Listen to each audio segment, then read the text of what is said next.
করতে পেরেছি।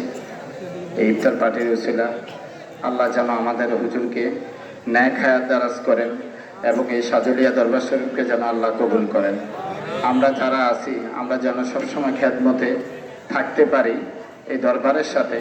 আল্লাহ যেন সকলের রক্তচক্ষু উপেক্ষা করে জালিমের জুলুম থেকে, প্রতিহিংসা থেকে আমাদের এই দরবারকে আল্লাহ মুক্ত রাখে। সেই জন্য আমরা আবার বলি আমিন। আপনারা আমার জন্য সবাই দোয়া করবেন। আসলে এখানে বক্তৃতা দেওয়ার কিছু নাই, আমি হুজুরেরা উপস্থিত আছেন, আপনারা আমার আত্মীয় স্বজন। আমি সবসময় একটা কথা বলি যে আরিফপুর আমাদের প্রতি ঘরে আত্মীয় স্বজন আছে। এটা সত্য কি না, না মিথ্যা?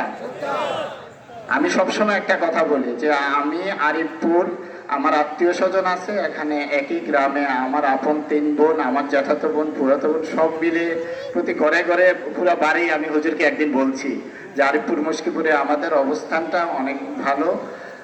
আমরা এই সেন্সে বললাম যে সাজুলিয়া দরবারের সাথে আমরা যারা জড়িত, আমরা যেন সামনের দিনগুলোতে আমরা কোনো বাজেভাবে প্রতিবাদ করব না, কিন্তু সত্যের পথে থেকে আমরা যেন সবসময় হুজুরের পাশে থাকতে পারি। আল্লাহ যেন আমাদের সবাইকে কবুল করে।